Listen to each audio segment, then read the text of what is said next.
Bismillahirrohmanirrohim. Assalamualaikum warahmatullahi wabarakatuh. Syukur alhamdulillah kita bisa berjumpa lagi di channel ini. Solawat serta salam kita curahkan kepada junjungan Nabi kita Muhammad Sallallahu Alaihi Wasallam. Allahumma sholli ala Sayyidina Muhammad, wa ala ali Sayyidina Muhammad. Harapan dan doa kepada saudaraku semuanya. Semoga selalu diberikan kesehatan, dilapangkan rizkinya, dipanjangkan umurnya, dan diampuni segala dosa-dosanya. Amin amin, ya robbal alamin. Sahabat yang beriman yang dirahmati Allah. Video kali ini akan menceritakan kisah dua malaikat menangis saat iblis dilaknat Allah Subhanahu wa Ta'ala. Allah Subhanahu wa Ta'ala melaknat iblis karena enggan bersujud kepada Nabi Adam alaihissalam. Dikisahkan ada dua malaikat yang menangis saat melihat iblis dilaknat. Diceritakan, ketika iblis menampakkan diri dalam bentuk yang sebenarnya maka malaikat Jibril dan malaikat Mikail menangis dengan sangat keras. Allah Subhanahu wa Ta'ala lalu memberikan wahyu kepada malaikat Jibril dan Mikail. Apa yang menyebabkan kalian menangis seperti itu?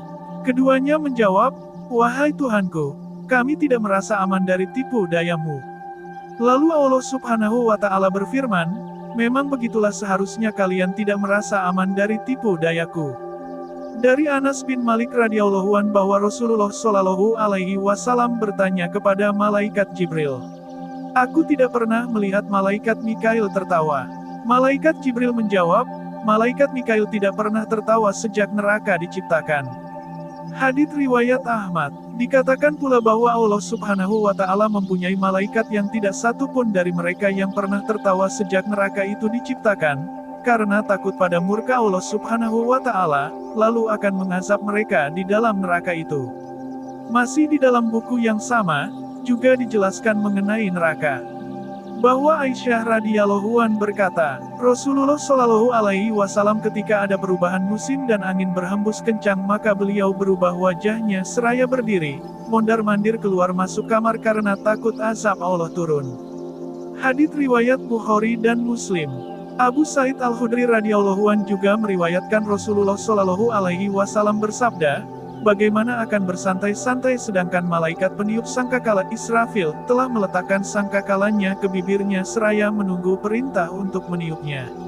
Imam Al-Ghazali dalam Mukasyafatul Qulub juga menjelaskan mengenai Allah Subhanahu wa Ta'ala yang melaknat iblis.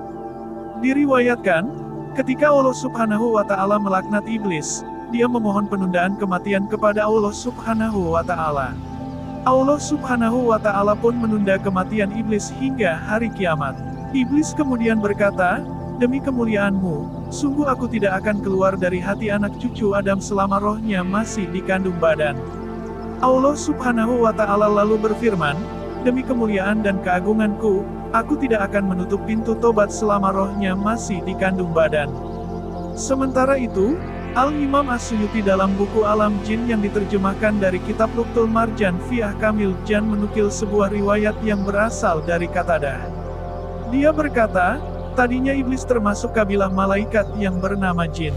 Ibnu Abbas berkata, sekiranya iblis tidak termasuk malaikat, maka dia tidak diperintah sujud. Tadinya dia adalah penjaga langit dunia. Ibnu Abi Hatim dan Abu Sisyaih mentahrij dari Said bin Jubair tentang firman Allah Subhanahu wa Ta'ala, kecuali iblis, dia adalah golongan jin. Dia berkata, mereka termasuk golongan malaikat, yang senantiasa memegang perhiasan penghuni surga hingga hari kiamat tiba. Ibnu Abi Dunya dalam Makaid As-Sisyaitun, Ibnu Abi Hatim dan Abu Sisyaih mentahrij dari Sa'di bin Jubair, dia berkata, Allah melaknat iblis yang berubah bentuknya dari bentuk malaikat. Dia pun menjadi bergetar dan berteriak. Maka setiap teriakan di dunia berasal darinya hingga hari kiamat tiba. Dia juga berkata, ketika iblis melihat Nabi Shallallahu Alaihi Wasallam di Makkah, maka dia berteriak dengan suara yang keras. Seluruh keturunannya berkumpul, lalu dia berkata, janganlah kalian menyeret umat Muhammad Shallallahu Alaihi Wasallam kepada syirik, tapi timpakanlah cobaan dalam agama mereka dan sebarkanlah syair dan ratap tangis di tengah mereka. Demikianlah kisah dua malaikat menangis saat iblis dilaknat Allah Subhanahu wa Ta'ala. Semoga video kali ini bermanfaat, lebih dan kurangnya mohon dimaafkan. Jangan lupa untuk like, komen, dan subscribe channel kami. Sampai jumpa di video berikutnya. Terima kasih. Wassalamualaikum warahmatullahi wabarakatuh.